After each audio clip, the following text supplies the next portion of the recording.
Welcome to Beyond Boundaries, a series of virtual sessions initiated by Takshila Educational Society to further ideas that foster learning, self-expression, and ingenuity. My warm greetings to the scholarly audience virtually present with us on this miraculous platform.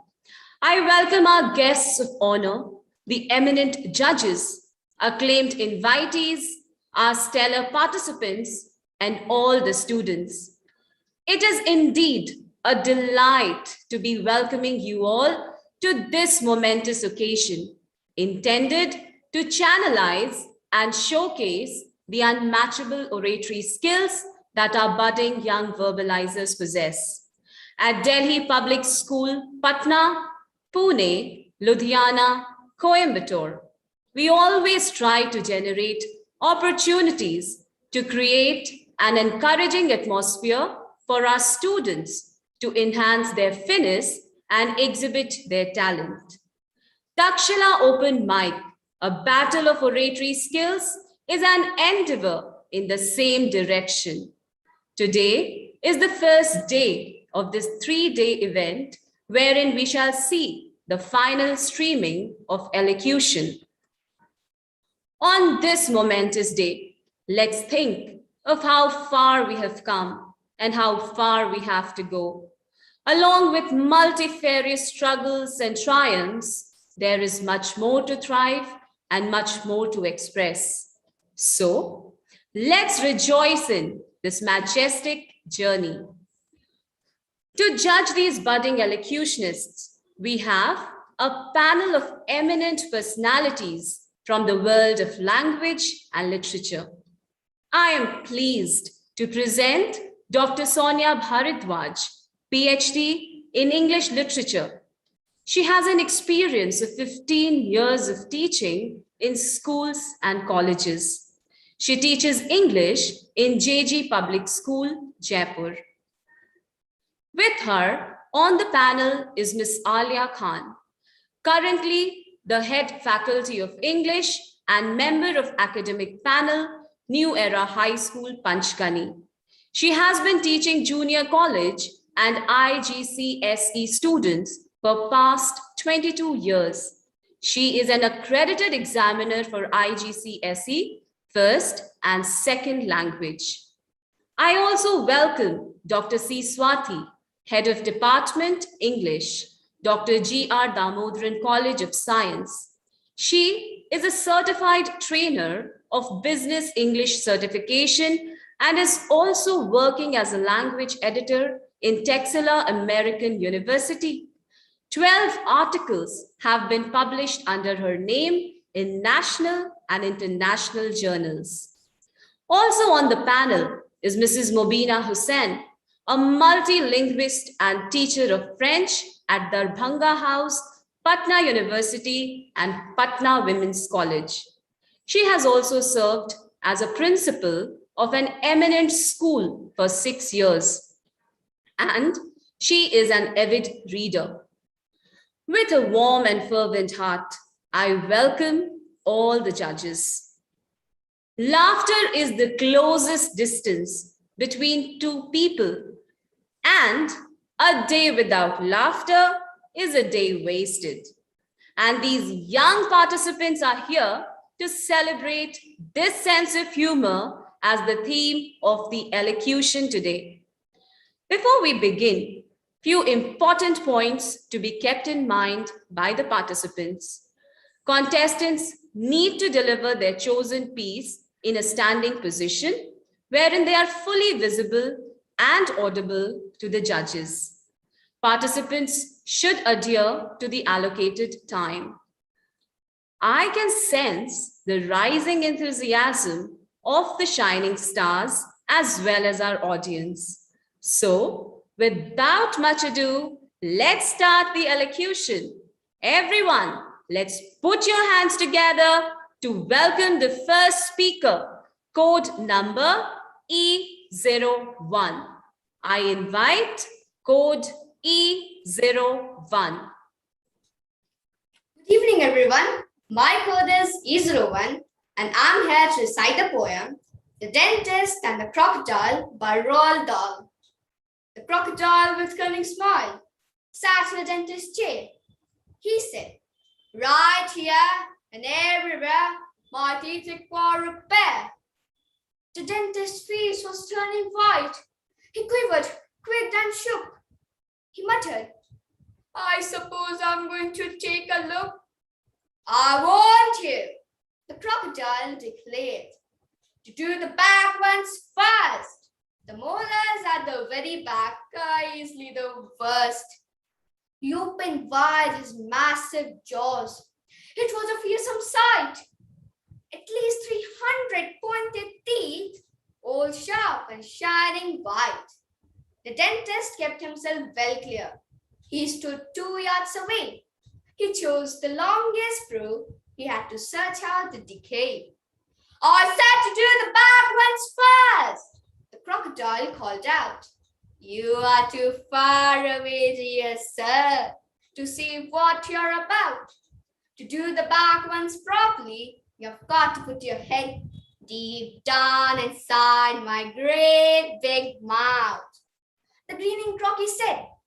The poor dentist wrung his hands and weeping in despair, he cried, No, I see them all extremely well from here. Just then, in burst a lady, in her hands a golden chain. She cried, Oh, Croc, you naughty boy, you're playing tricks again. Watch out! The dentist shrieked and started climbing up the wall. He's after me! He's after you! He's going to eat us all! Don't be a twit, the lady said, and flashed a gorgeous smile. He's harmless, he's my little pet, my lovely crocodile. Thank you. Thank you, Code E01. Now I invite Code E02. Code E02. Good evening. My code is E02. Today I am going to recite the poem Saw My Teacher on a Saturday by Dave Crawley. Saw my teacher on a Saturday. Saw my teacher on a Saturday. I can't believe it's true. I saw her buying groceries like normal people do.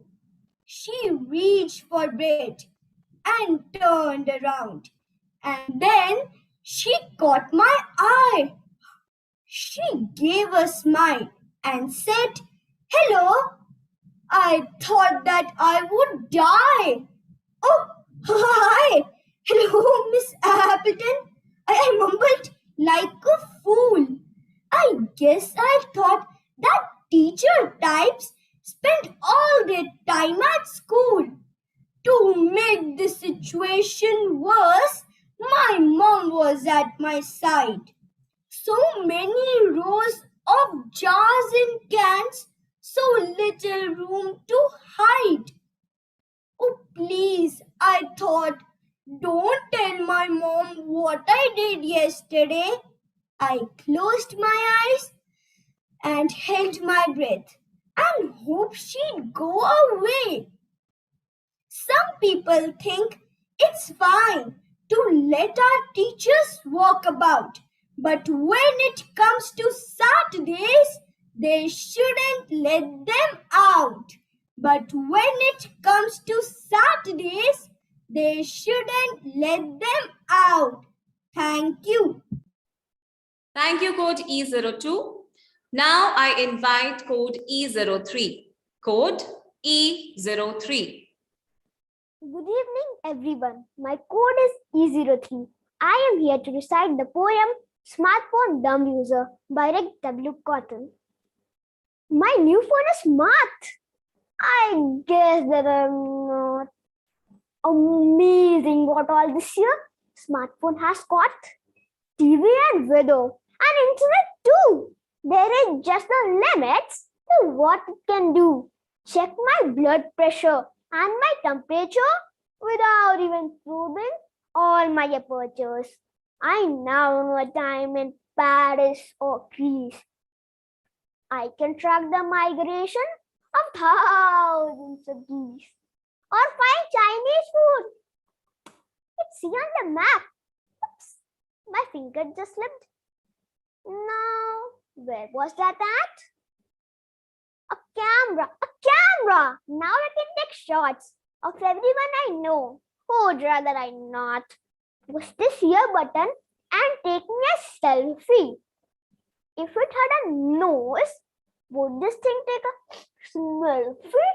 Email to pester with, video to shoot, maps to drive around with. Wow, that's so good. A compass to guide me home if I am lost. Thank God work paid for this thing. What it costs. The thing that it does would amaze Mr. Bell. What he would have thought of it, no one can tell. But one question still stuck in my middle-aged craw. Despite all the gizmos that strike me with awe, they are fun and they are useful and techy and all. But how do I just simply make a phone call?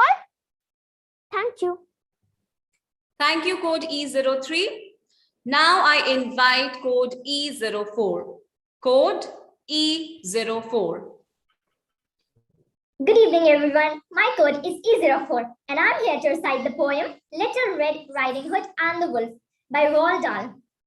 As soon as Wolf began to feel that he would like a decent meal, he went and knocked on Grandma's door. When Grandma opened it, she saw the sharp white teeth, the horrid grin, and Wolfie said, "May I come in?" Poor Grandma was terrified. "He's going to eat me up," she cried. And she was absolutely right. He ate her up in one big bite. But Grandma was small and tough, and Wolfie wailed, "That's not enough!" He ran around the kitchen yelping, "Oh, I've got to have a second helping!" He quickly put on Grandma's clothes. Of course, he hadn't eaten those. He put on shoes, and after he even brushed and curled his hair, then sat himself in Grandma's chair. In came the little girl in red. She stopped. She stared. "What great big ears you have, Grandma! All the better to hear you with." "What great big eyes you have, Grandma!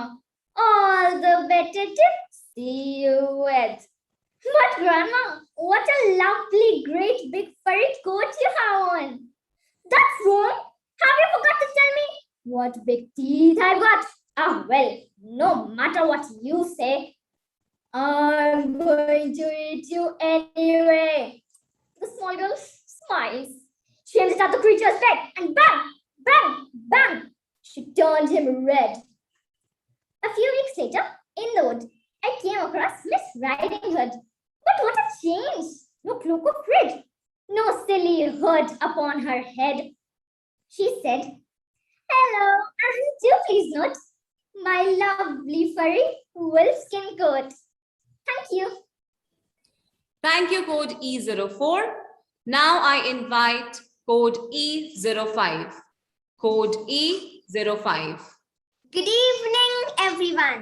I am code E05, and today I am going to recite a poem titled The Cookie Thief by Valerie Cox. A woman was waiting at the airport one night with several long hours before her flight.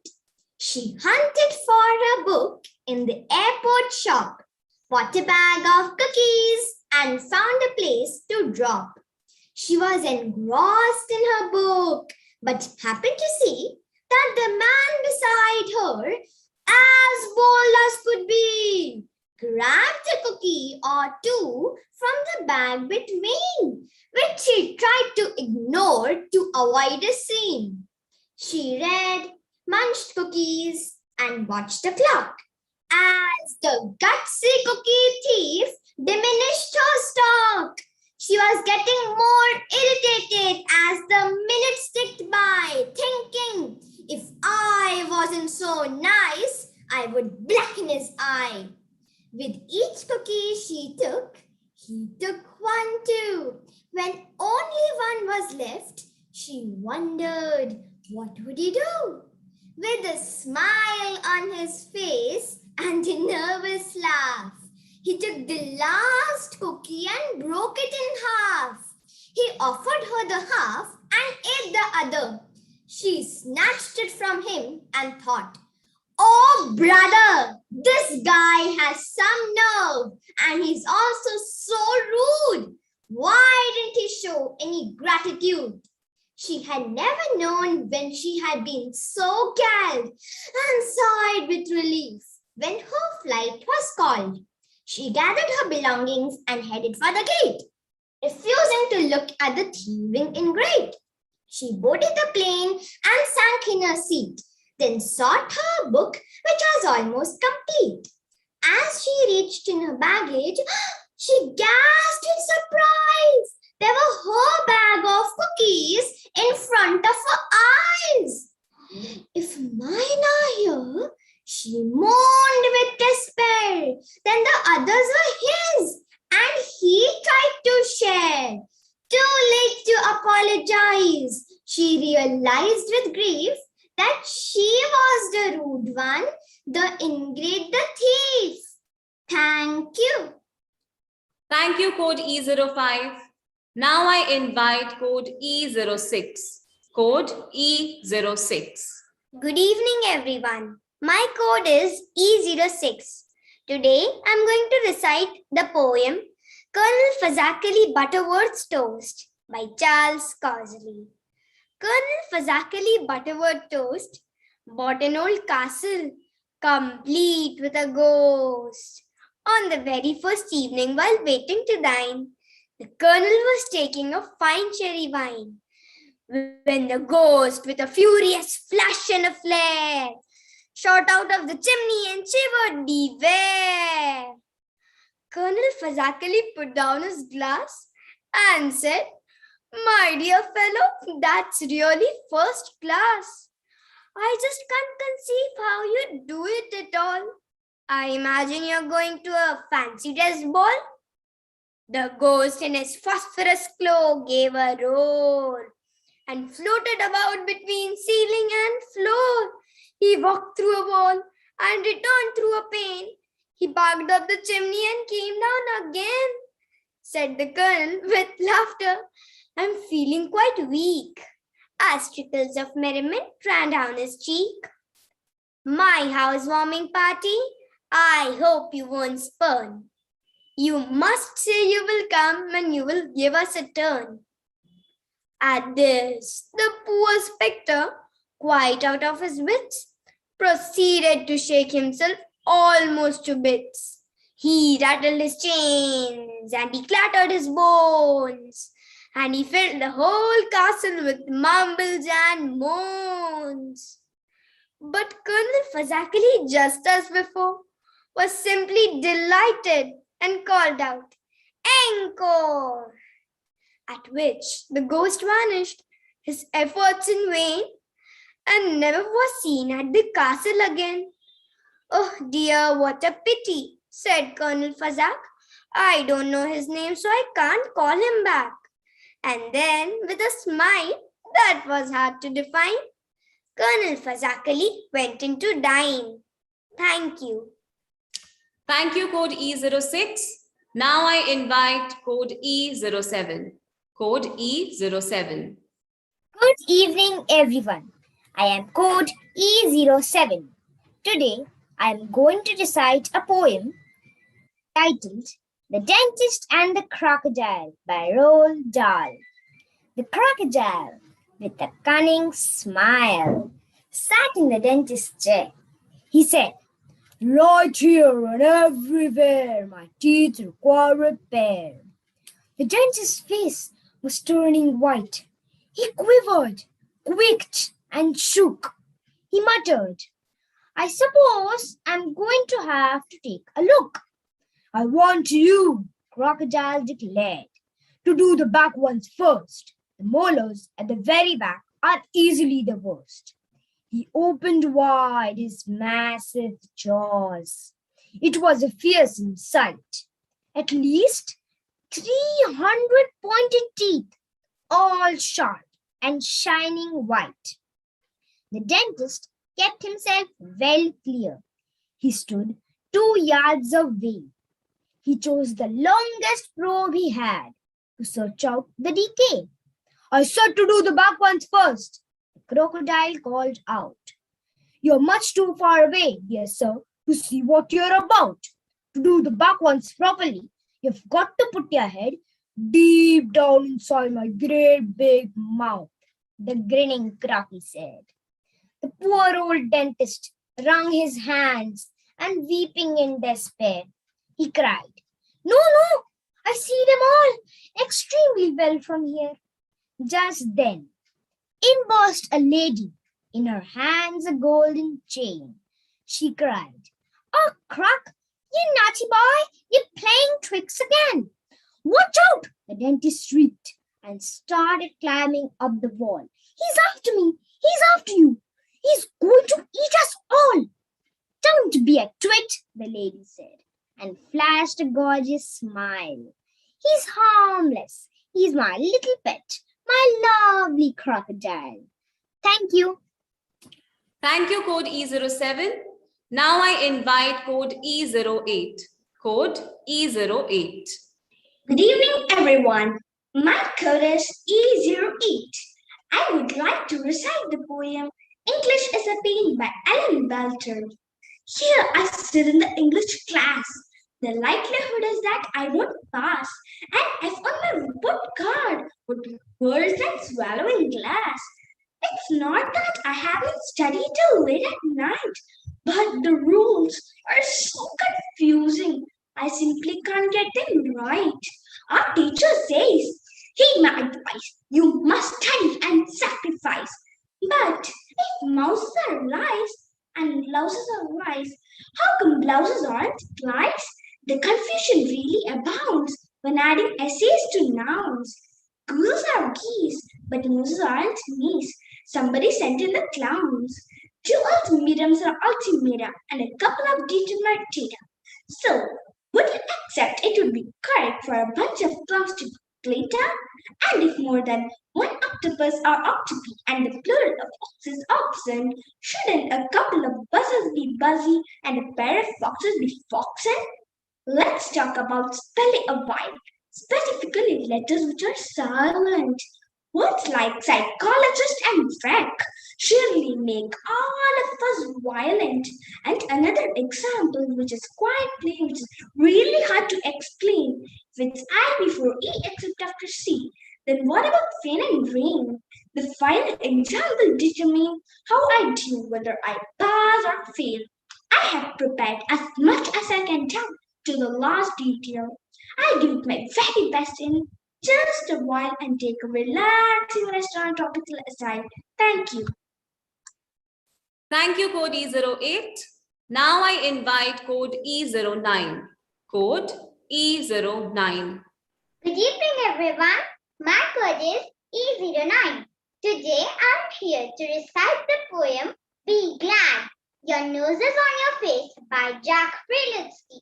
Be glad, your nose is on your face. Be glad, your nose is on your face, not pasted on some other place. For if it were, where it is not. For if it were, where it is not, you might dislike your nose a lot. Imagine if your precious nose were sandwiched in between your toes. Imagine if your precious nose were sandwiched in between your toes. That really would not be a treat, for you'd be forced to smell your feet. For you'd be forced to smell your feet. Your nose would be a source of bread, were it attached atop your head. It soon would drive you to despair, forever tickled by your hair. Within your ear, your nose would be an absolute catastrophe. For when you were obliged to sneeze, your brain would rattle from the breeze. Your nose instead, through thick and thin, remains between your eyes and chin. Your nose instead, through thick and thin, remains between your eyes and chin. Not pasted on some other place. Be glad your nose is on your face. Thank you. Thank you, code E09. Now I invite code E10. Code E10. Good evening, everyone. I am code E10. I will be reciting the poem Adventures of Isabel by Ogden Nash. Isabel met an enormous bear. Isabel didn't care. The bear was hungry. The bear was ravenous. The bear's big mouth was cruel and cavernous. The bear said, "Ho, ho, Isabel, glad to meet you. How do, Isabel? Now I will eat you." Isabel didn't worry. Isabel didn't scream or scurry. She washed her hands and she straightened her hair up. Then Isabel quietly ate the bear up. Once in a night as black as pitch, Isabel met a wicked old witch. The witch's face was crossed and wrinkled. The witch's gums with teeth were sprinkled. "Ho, ho, Isabel!" the old witch crowed. "I will turn you into an ugly toad." Isabel didn't worry. Isabel didn't scream or scurry. She showed no rage and she showed no rancor. But she turned the witch into milk and drank her. Isabel met a hideous giant. Isabel continued self-reliant. The giant was hairy. The giant was horrid. He had one eye in the middle of his forehead. "Good morning, Isabel," the giant said. "I will grind your bones to make my bread." Isabel didn't worry. Isabel didn't scream or scurry. She nibbled the zwieback that she always fed off. And when it was gone, she cut the giant's head off. Isabel met a troublesome doctor. He punched and he poked till he really shocked her. The doctor's talk was of cuffs and chills, and the doctor's satchel was bulged with pills. The doctor said unto Isabel, "Swallow this, it will make you well." Isabel didn't worry. Isabel didn't scream or scurry. She took those pills from the pill concoctor, and Isabel calmly cured the doctor. Thank you. Thank you, code E10. Now I invite code E11. Code E11. Good evening. My code is E11. Today I will be reciting the poem Crocodile's Toothache by Shel Silverstein. The crocodile went to the dentist and sat down in the chair. And the dentist said, "Now tell me, sir, why does it hurt and where?" And the crocodile said, "I'll tell you the truth. I have a terrible ache in my tooth." And he opened his jaws so wide that the dentist, he climbed right inside. And he opened his jaws so wide that the dentist, he climbed right inside. And the dentist laughed. "Oh, isn't this fun?" as he pulled the teeth out one by one. And the crocodile cried, "You are hurting me so. Please put down your pliers and let me go." But the dentist laughed with the ho, ho, ho. And he said, "I still have 12 to go. Oops, that's the wrong one, I confess. But what's one crocodile's tooth? More or less? But what's one crocodile's tooth? More or less? Then suddenly the jaws went snap and the dentist was gone right off the map. And where he went, one could only guess. To the north or south or east or west. He left no forwarding address. But what's one dentist, more or less? But what's one dentist, more or less? Thank you. Thank you, Code E11. Now I invite Code E12. Code E12. Good evening, everyone. My code is E12 and I'm here to recite the poem My Five Kitty Cats by Suzanne Hofburg. Buster, Sparkle, Newbie, Speedy, and then there's Pixie, our smallest kitty. 1, 2, 3, 4, and 5. They were so frisky, so alive. Sparkle is my number 1. 14 years old and so much fun. Purrs and snuggles on my shoulder. She is getting slow and somewhat older. She meows for water from the sink. I turn it on for her to drink. Speedy is my number 2. Proud and handsome. I tell you, he prances like a little pony. And you know what? That's no baloney. He guards others from above and sometimes gives a little shove. Newbie is my number 3. Chubby, plump as it can be. Always cleaning. Always licking. He tries to run, but his paws keep sticking. He keeps on searching for a hand to scratch under his collar band. Buster is my number 4. Always eating more and more. Loves to snack on lots of munchies, tender victuals, and some crunchies. Begging, pleading, day and night. Give me crunchies or I'll bite. Pixie is my number 5. She jumps, rolls over, takes a dive up my back onto my shoulder, hoping I would grab and hold her. Then she jumps to catch a fly. She's 4 months old, my sweetie pie. Buster, Sparkle, Newbie, Speedy. And then there's Pixie, our smallest kitty.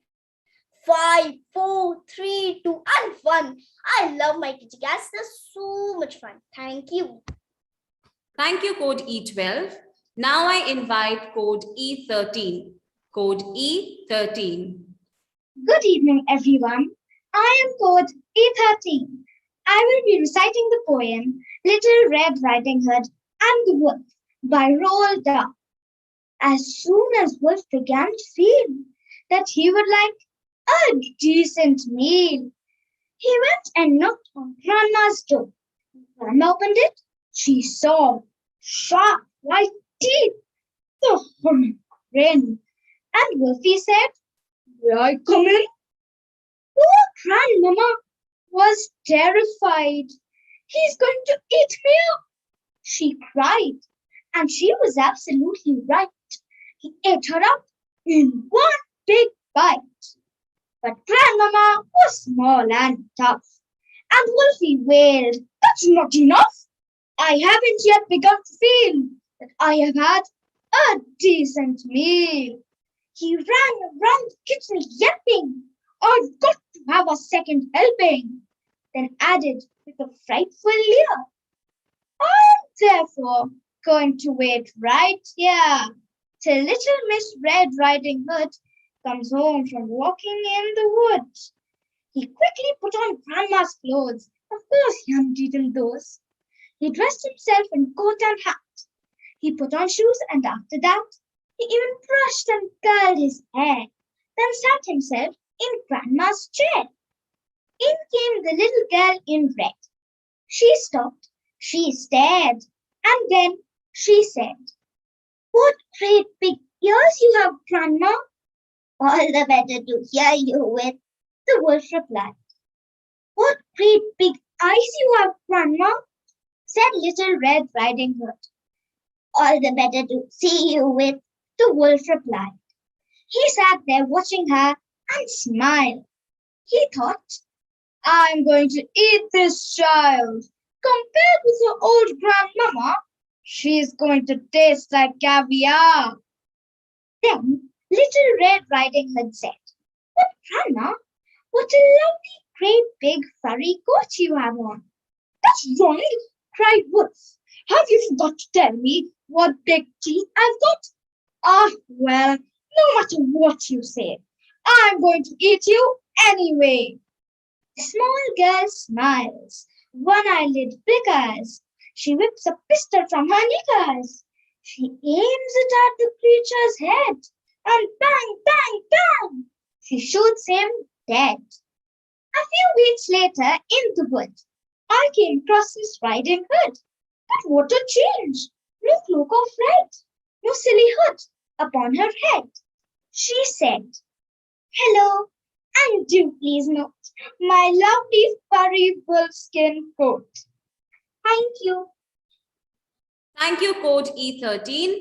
Now I invite code E14. E14. Good evening, everyone. My code is E14. I would like to recite the poem Clooney the Clown by Shel Silverstein. Here we go. I'll tell you the story of Clooney the Clown, who worked in a circus that came through the town. His shoes were too big and his hat was too small. But he just wasn't funny at all. He had a trombone to play loud, silly tunes. He had a green dog and 1,000 balloons. He was floppy and sloppy and skinny and tall. But he just wasn't funny at all.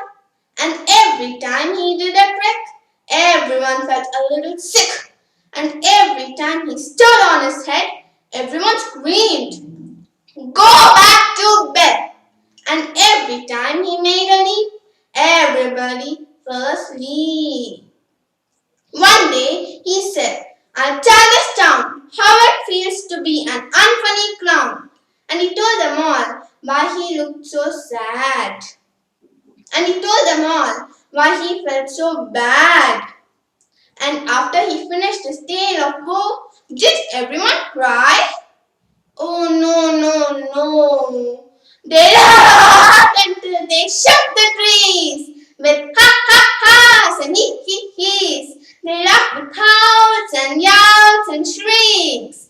They laughed all day. They laughed all weeks. The laughter spread for miles around to every city, every town, over mountains, across the sea, from St. Tropez to Manzanni. While Clooney stood in the circus tent with his head drooped low and his shoulders bent. And he said, That's not what I meant. I'm funny just by accident. And while the world laughed outside, Clooney the Clown sat down and cried. Thank you. Thank you, code E14. Now I invite code E15. Code E15. Good evening. My code is E15. Today I'm going to recite the poem Computer Swallowed Grandma by Valerie. The computer swallowed Grandma. Yes, honestly, it's true. She pressed Control and Enter and disappeared from view. She pressed Control and Enter and disappeared from view. It devoured her completely.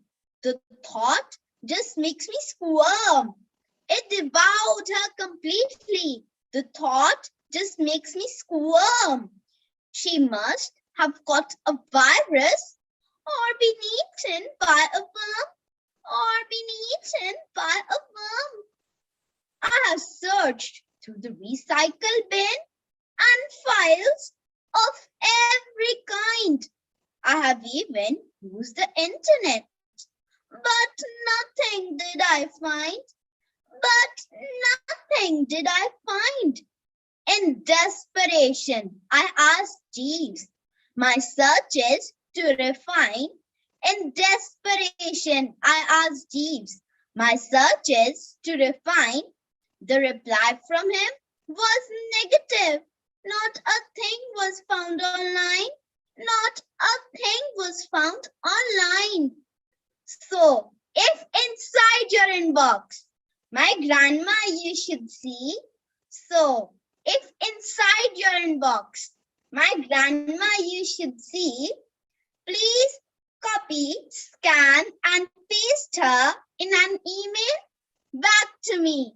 Please copy, scan, and paste her in an email back to me. Thank you. Thank you, code E15. Now I invite code E16. Code E16. Good evening, everyone. My code is E16. Today, I'm going to recite the poem Television by Roald Dahl. The most important thing we've learned, so far as children are concerned, is never let them near your television set. Or better still, just don't install that idiotic thing at all. In almost every house we've been, we watch them gaping at the screen and stare until their eyes pop out. They sit and stare and stare and sit until they're hypnotized by it, until they're absolutely drunk with all the shocking, ghastly junk. But did you ever stop to think, to wonder just exactly what this does to your beloved thought? It rots the sense in the head. It kills imagination dead. It clogs and clutters up the mind. It makes the child so dull and blind. He cannot think. He only sees. All right, you'll cry. All right, you'll say. But if we take that set away, what shall we do to entertain our darling children? Please explain. We'll answer this by asking you. What is the darling wants to do? Have you forgotten? Don't you know? We'll say it very loud and slow. They used to read. They read and then proceed to read some more. Great Scott, gadzooks. And once they start, oh boy, they'll wonder what they ever see in that ridiculous machine. And later, each and every kid will love you more for what you did. Thank you. Thank you, code E16. Now I invite code E17. Code E17. Good evening, everyone. My code is E17 and I am here to recite a poem, The Muddlehead by Ogden Nash. I knew a man from Petishke, as muddle-headed as could be. They told him as he went about, "You've got your coat on inside out." And when they saw his hat, they said, "You put a saucepan on your head." Oh, what a muddle-head was he, that man who lived in Petishke. He walked up to a tram one day and said to the conductor, "Pardon your beggar, beg your pardon, Mr. Conductor, Mr. Conductor." Conductor got a fright and didn't leave that night. He rushed into the first way. "A railway ticket, please, one way." Another ticket office said, "A slice of tea and a cup of bread." He then entered a carriage awaiting repairs and settled himself for a bit of a nap. "I must have been asleep," he said. "Hey, what stop is this?" he cried. "Petishke," a voice replied. Once again, he closed his eyes and dreamt he was in paradise. When he woke, he looked about, raised the window, and leaned out. "I've seen this place before, I believe. Is it Kharkov or is it Kyiv? I seem to know this station too. Is it Nalchik or Baku? Tell me what it's called," he cried. "Petishke," a voice replied. Up he jumped. "It's a crown!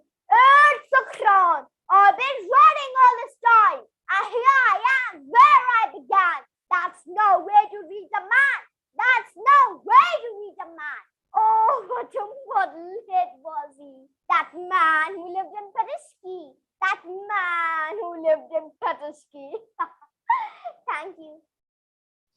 Thank you, code E17. Now I invite code E18. Code E18. Good evening. My code is E18. I am here to recite the poem My First Pet by Kevin T. Pierce. My mommy said today that I could get a pet one day. I gave her a kiss, then started making my list. Maybe I could get a giraffe. It would be so fun to give him a bath. What about a rhinoceros? I thought. I am sure that it must eat a lot. I could get a monkey. Together we could swing from tree to tree. I know I could get an armadillo. She could sleep under my pillow. How about a kangaroo? But only if she has room for two. I am sure I don't want a porcupine. I would be saying, ouch, all the time. It would be fun to have a horse.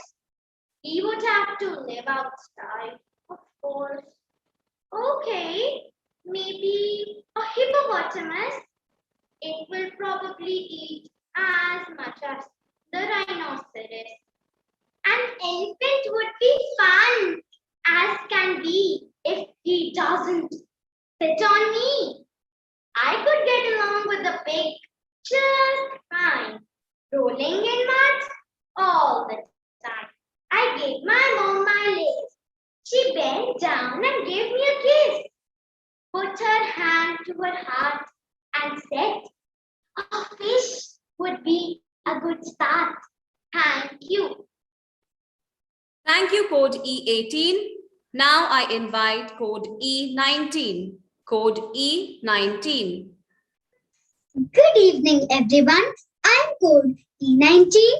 I'm here to recite the poem The Porcupine by Roald Dahl. Each Saturday, I shout, hooray, for that's my pocket money day. Although it's clearly understood, I only get it when I'm good. This week, my parents have been told that I had been as good as gold. So, after breakfast, 50p, my generous father gave to me. Like lightning down the road I ran until I reached the sweet shop man and bought the chocolates of my dreams, a great big bag of raspberry creams. There is a secret place I know where I quite often like to go. Beyond the woods, behind some rocks, a super place for guzzling shocks. When I arrived, I quickly found a comfy-looking little mound, quite clean and round and earthy brown. Just right, I thought, for sitting down. Here I will sit all morning long and eat until my shocks are gone. I sat, I screamed, I jumped a foot. Would you believe that I had put that tender little rump of mine upon a giant porcupine? My backside seemed to catch on fire, 100 red hot bits of wire, 100 prickles sticking in and puncturing my precious skin. I think I know why porcupines surround themselves with prickly spines. It is to stop some silly clown from squashing them by sitting down. Don't copy me, don't be a twit. Be sure to look before you sit. Thank you. Thank you, code E19. Last but not the least, I invite code E20. Code E20. Good evening, everybody. My code is E20. Today I'm going to recite the poem Sick by Shel Silverstein. I cannot go to school today, said little Peggy and Mickey. I have the measles and the mumps, a gash, a rash, and purple bumps. My mouth is wet, my throat is dry. I'm going blind in my right eye. My tonsils are as big as rocks. I've counted 16 chicken pox. And there's one more. That's 17. And don't you think my face looks green? My leg is cut. My eyes are blue. It might be instamatic flu. I cough and sneeze and gasp and choke. I'm sure that my left leg is broke. My hip hurts when I move my chin. My belly button is caving in. My back is wrenched. My ankle is sprained. My appendix pains. Each time it rains. My nose is cold. My toes are numb. I have a sliver in my thumb. My neck is stiff. My voice is weak. I hardly whisper when I speak. My tongue is filling up my mouth. I think my hair is falling out. My elbows bent. My spine ain't straight. My temperature is 108. My brain has shrunk. I cannot hear. There is a big hole in my ear. I have a hangnail and my heart is... What? What's that? What's that you say? You say today is Saturday? Goodbye. I'm going out to play. Thank you. Thank you, Code E20. Congratulations to each one of you. You all have done a wonderful job. Keep it up. The key is not the will to win. Everybody has that. It is the will to prepare to win that is more important. To encourage the extraordinarily talented participants, I now invite Dr. Sonia Bharadwaj to address all.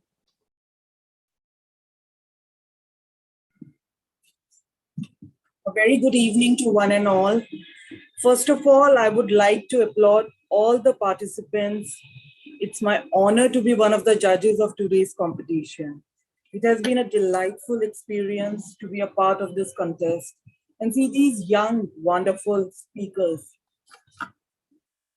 It was so perfect. I mean, it was a perfection in every sense. They were perfectly articulate, very skilled, and the meaning of the poems were very powerfully and clearly conveyed by each and every participant. I would like to thank you very much for inviting me to judge this extremely enlightening evening. Thank you. Thank you, ma'am, for your motivation. Next, I invite Ms. Alia Khan to share her thoughts with us.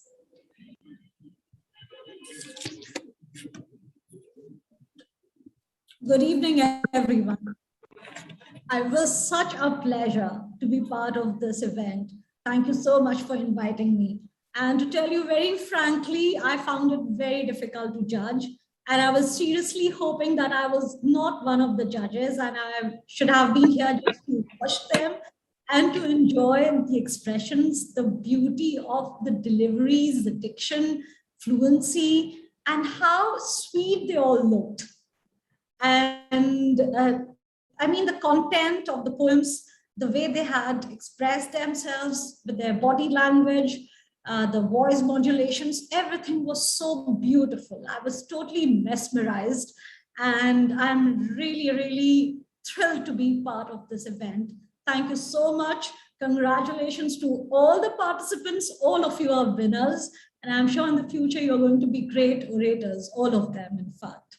Thank you so much. Thank you. Thank you, ma'am, for your kind words. I would now like to invite Dr. C. Swathi to address all.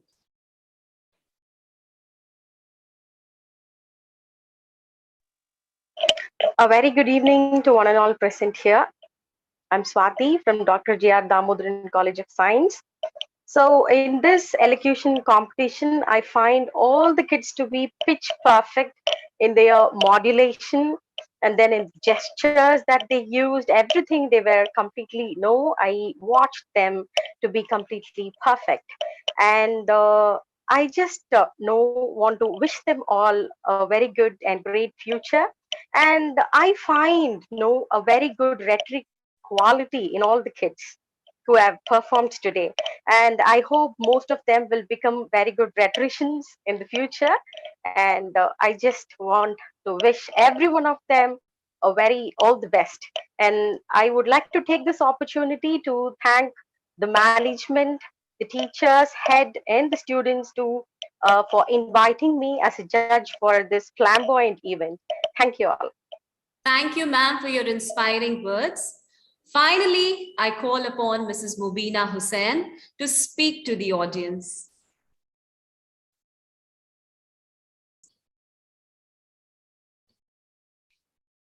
Good evening, everyone. It's such a pleasure to attend this function. I must say I'm really overwhelmed. The students were outstanding, my God, that's mind-boggling. I don't know how to judge you all, you students. You're so brilliant. And I would like to encourage you all by saying, please keep at it, keep reciting, keep learning. It was wonderful. Your memories are amazing. Your diction is excellent. It's been a very tough competition. I don't know how the other judges managed, but for me, it was really, truly difficult, and it was so enjoyable, so thoroughly enjoyable. I just can't tell you. I would like to thank the management, the teachers. The credit not only goes to you all students for your beautiful performance, not only to you, but to your school, to your parents, and your teachers, of course. Wonderful. I've really enjoyed myself. I kept smiling throughout. It's really brilliant. Thank you so much, DPS and the teachers and everyone involved in this. Thank you so much. Thank you so much, ma'am, for enlightening us. Thank you, dear judges, for your words of wisdom. I am sure that our students will benefit immensely from them. Before we come to the end of this magnificent show, I would like to introduce you to the brilliant performers of the day. From DPS Patna, we have Arnav Ujwal, Dhruv Sinha, Kiana Singh, Araf Kothari, and Ramya Ridhya. From DPS Pune, we have Samaira Varmani, Pratyush Haldar, Anika Singh, Kiana Rana Kulkarni, and Evelyn Sujit Alex. From DPS Ludhiana, we have Yuvam Jan, Kavan Kaur Dhanda, Srijita Bhattacharya, Assis Noor Kaur, and Sana Jan. And from DPS Coimbatore, we have Anokhi Kankani, Gyasha SK, Amrita Unni Krishnan, Akanksha S. Pai, and V. Tanvi. Thank you once again, dear students. All good things come to an end. And so the sterling meet should also conclude. We'll disperse, but we shall now be in possession of warm memories and rich learning experiences. I take this opportunity to extend my earnest thanks to our judges for sparing their invaluable time to inspire us with their benign presence and profound words. I also thank all the parents for their constant support, irrevocable love, and unfaltering guidance. I wholeheartedly appreciate the unending and diligent efforts of all the participants who brought forth for us some instant laughter vacation from the world of poetry. And of course, deserving of my thanks are those children who tried their best to be a part of this contest, but they just missed by a notch. I am sure they will grace and ace the contest next time. Thanks to one and all. I would also like to mention that the result will be published in a while on the school website. With this, I, your host for the day, take your leave with an assurance that we will meet again tomorrow, same time, with yet another scintillating event, declamation. Till then, take care. Goodbye.